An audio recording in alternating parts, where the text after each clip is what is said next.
ากำเฮยปามาเมื่อซ้อยจาดพริกขี้หนูเปาะกับพริกน้อยมันหากมาฮ้อนทีลูน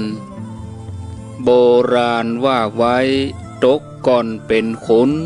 พ่องตกทิลูนกลายเป็นขี้ข้าการทำการสังตีบ่ได้หน้าอย่าฟังตุมลาขว้างละฮื้อแปลงใจนิ่มขันติมานะอดก้อยสร้างทำไปถึงไผ่บาหูเฮาหูแก่ใจผลที่ออกไปเหมือนคำหล่อเบาเหมือนคำหล่อเบา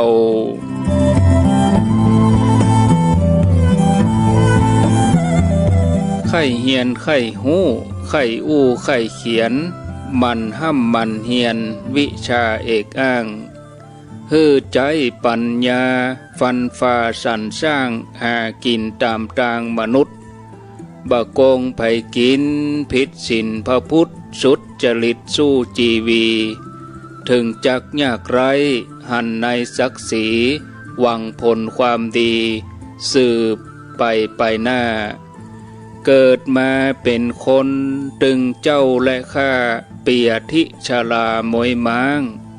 ถึงจักมีทองกองเต้าหัวจ้างบ่อาจจักแลกซื้อจีวีกันดับมวยมิตรเมื่อมอนเป็นผีหวังผลความดีสืบไปหน้าสืบไปหน้า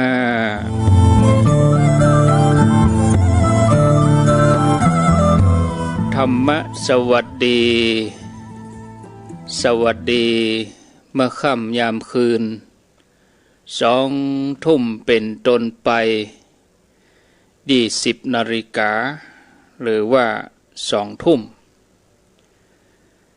มาพบกับรายการอูจาภาษาธรรมกำเมืองประจำวันพุธทุกวันพุธปะกันวันนี้